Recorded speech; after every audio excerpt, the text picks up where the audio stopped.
विराट अनुष्का के बेटे अक्काई की पहली झलक, मम्मी की गोद में दिखी क्यूटनेस, इंटरनेट पर छाई तस्वीर। विराट कोहली और अनुष्का शर्मा के बेटे अक्काई की पहली झलक ने सोशल मीडिया पर तहलका मचा दिया है। लंबे समय से उनकी तस्वीरों का इंतजार कर रहे फैंस अब उनके क्यूट लुक्स पर फिदा हो गए हैं।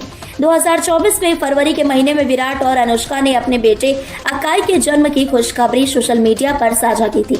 इस खबर के साथ उन्होंने यह अपील भी की थी कि उनकी प्राइवेसी का सम्मान किया जाए और उनके बच्चों की तस्वीर या वीडियो सोशल मीडिया पर साझा न की जाए। अनुष्का और विराट हमेशा अपने परिवार को लाइमलाइट से दूर रखते हैं और अक्काई के साथ भी यही रवैया अपनाया गया। हाल ही में अक्काई को मुंबई एयरपोर्ट पर अनुष्का शर्मा की गोद में देखा गया। यह वीडियो सोशल मीडिया पर तेजी से वायरल हो रहा है।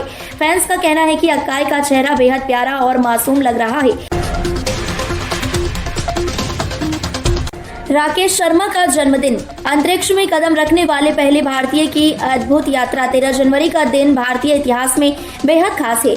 आज राकेश शर्मा का जन्मदिन है, जो अंतरिक्ष में कदम रखने वाले पहले भारतीय थे।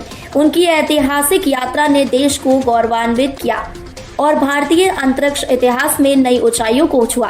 राकेश शर्मा का जन्म 13 जनवरी 1949 को पंजाब के पटियाला में हुआ था। वे भारतीय वायुसेना इंडियन एयरफोर्स के पूर्व पायलट और अंतरिक्ष यात्री हैं। भारतीय अंतरिक्ष यात्रा का सपना साकार करने वाले पहले व्यक्ति के रूप में राकेश शर्मा का नाम स्वर्ण अक्षरों में लिखा गया है। 1984 में सोवियत संघ के अंतरिक्ष यान सोयूज T-11 के माध्यम से राकेश शर्मा ने अंतरिक्ष की यात्रा की। इस मिशन के दौरान उन्होंने अंतरिक्ष में 7 दिन 21 घंटे और 40 मिनट बिताए। इस ऐतिहासिक यात्रा ने भारत को वैश्विक मंच पर अंतरिक्ष अनुसंधान के क्षेत्र में मजबूत पहचान दिलाई। चैंपियंस ट्रॉफी 2025 के लिए विश्व विजेता टीम ने घोषित की स्क्वाड, इस खिलाड़ी को बनाया कप्तान। चैंपियंस ट्रॉफी 2025 की शुरुआत 19 फरवरी से होने वाली है और इसमें हिस्सा लेने वाली टीमें अपने अपने स्क्वाड की घोषणा कर रही हैं। इसी कड़ी में 2023 विश्व कप विजेता टीम ऑस्ट्रेलिया ने भी अपनी स्क्वाड की घोषणा कर दी है। ऑस्ट्रेलिया की टीम ने अपनी 15 सदस्यीय स्क्वाड की घोषणा करते हुए कप्तानी का जिम्मा फिर से पैट कमिंग्स को सौंपा है। कमिंग्स की कप्तानी में ऑस्ट्रेलिया ने 2023 का ICC वनडे वर्ल्ड कप जीता था, जहां उन्होंने भारत को फाइनल में हराकर ट्रॉफी पर कब्जा किया था। अब कमिंग्स के पास एक और बड़ा खिताब जीतने का शानदार मौका होगा। ICC टूर्नामेंट के लिए पहली बार मैट शॉट और आरोन हार्डी को ऑस्ट्रेलियाई टीम में शामिल किया गया है। ये दोनों खिलाड़ी इस बार के टूर्नामेंट में अपना डेब्यू करेंगे। ऑस्ट्रेलिया को ग्रुप B में रखा गया है। पहले वोट मांगती है फिर जमीन लेना चाहती है बीजेपी, केजरीवाल के दावे पर उपराज्यपाल की चेतावनी। नई दिल्ली में दिल्ली के उपराज्यपाल VK सक्सेना ने रविवार को आम आदमी पार्टी आप के प्रमुख अरविंद केजरीवाल पर गंभीर आरोप लगाए।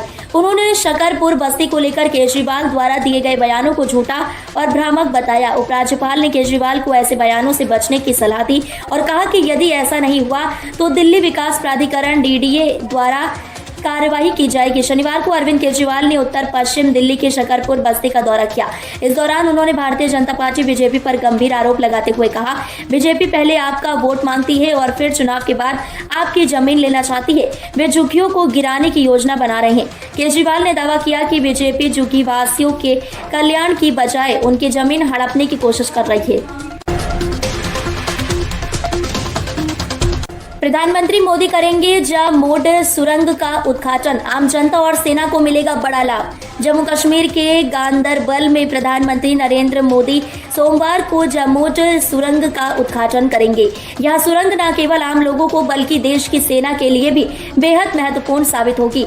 जामोद सुरंग श्रीनगर लेह हाईवे NH1 पर बनाई गई है। यह डबल लेन सुरंग है जिसकी लंबाई 6.4 किलोमीटर है। इस सुरंग के उद्घाटन के बाद श्रीनगर से सोनमर्ग तक की कनेक्टिविटी साल भर बनी रहेगी। अब तक भारी बर्फबारी के कारण यह मार्ग लगभग 6 महीने तक बंद रहता था। जामोद सुरंग से न केवल आवागमन सुगम होगा बल्कि यह स्थानीय अर्थव्यवस्था को भी एक नई दिशा देने में मदद करेगी। सोनमर्ग जैसे पर्यटन स्थलों तक साल भर पर्यटकों की पहुंच होने से रोजगार के नए अवसर पैदा होंगे। इससे क्षेत्र में बेरोजगारी की समस्या को कम करने में भी मदद मिलेगी।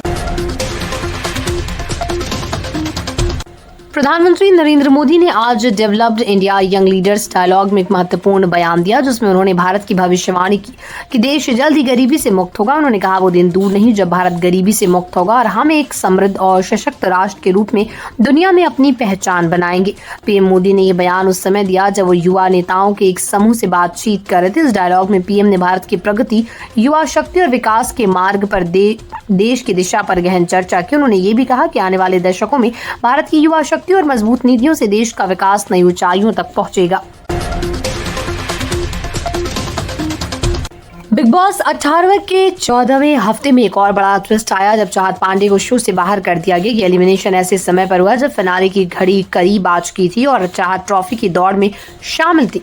दर्शकों से कम वोट मिलने के कारण चाहत को बाहर किया गया। उनके बाहर जाने से शो में और भी रोमांच बढ़ गया और अब काफी बचे कंटेस्टेंट्स के बीच मुकाबला और भी कठिन हो गया। चाहत के बाहर होने की खबर खुद होस्ट सलमान खान ने दी। इससे पहले सलमान खान ने कंटेस्टेंट्स को उनकी हरकतों के लिए डांटा था। चाहत जो इस सीजन में अपनी लाइफ के कारण सुर्खियों में रही थी, वो वोटों की कमी के कारण शो के बाहर किया गया। एलिमिनेशन के समय चाहत ने बिग बॉस की आवाज का आभार व्यक्त किया और कहा कि उन्हें ये आवाज बहुत पसंद आई। घर वालों ने इसे खुशी खुशी मिलते हुए चाहत ने घर छोड़ा और दर्शकों का आभार जताया। भारतीय क्रिकेट टीम ने आगामी चैंपियंस ट्रॉफी 2025 के लिए अपनी पूरी टीम का ऐलान कर दिया। इस टूर्नामेंट में भारत की कप्तानी का जिम्मा एक नए कप्तान को सौंपा गया, जिसे लेकर क्रिकेट प्रशंसकों के बीच काफी चर्चा हो रही है। चैंपियंस ट्रॉफी की शुरुआत से पहले भारतीय टीम के चयनकर्ताओं ने टीम की घोषणा की, जिसमें कई युवा और अनुभवी खिलाड़ी शामिल हैं। हालांकि सबसे बड़ा सवाल ये था कि टीम की कमान किसे सौंपने का निर्णय लिया जाएगा और इस बार चयनकर्ताओं ने भारतीय क्रिकेट के एक प्रतिभाशाली खिलाड़ी को कप्तान चुना। टीम इंडिया के नए कप्तान के रूप में रोहित शर्मा को चुना गया। रोहित शर्मा ने पहले भी कई बड़े टूर्नामेंटों में भारत की कप्तानी की है और उसकी रणनीतिक सोच और ठंडे दिमाग से फैसले लेने की क्षमता को लेकर प्रशंसकों और विशेषज्ञों के बीच एक मजबूत छवि बन चुकी है। उत्तर प्रदेश के मुख्यमंत्री योगी आदित्यनाथ ने रविवार को कहा कि प्रयागराज में शुरू होने जा रहा महाकुंभ देश और दुनिया के लोगों के लिए एक अद्भुत अवसर है। उन्होंने कहा कि इस महाकुंभ के माध्यम से भक्तों को भारत की आध्यात्मिक धरोहर को जानने और समझने का शानदार अनुभव मिलेगा, खासकर संतों के मार्गदर्शन। उन्होंने कहा कि इस महाकुंभ को विशेष बताते हुए कहा कि ये आयोजन 144 वर्षों के बाद एक विशेष मुहूर्त में हो रहा है। मुख्यमंत्री योगी आदित्यनाथ ने बयान रविवार को गोरखपुर महोत्सव 2025 के समापन समारोह में दिया। उन्होंने बताया कि महाकुंभ 13 जनवरी से 26 फरवरी तक 45 दिनों तक आयोजित होगा। इस आयोजन में लगभग 40 करोड़ भक्तों की भागीदारी की उम्मीद है। योगी आदित्यनाथ ने कहा कि ऐसी विशाल संख्या में भक्तों का हिस्सा बनना किसी भी देश के लिए संभव नहीं, सिर्फ भारत और चीन जैसे बड़ी जनसंख्या वाले देशों में संभव है।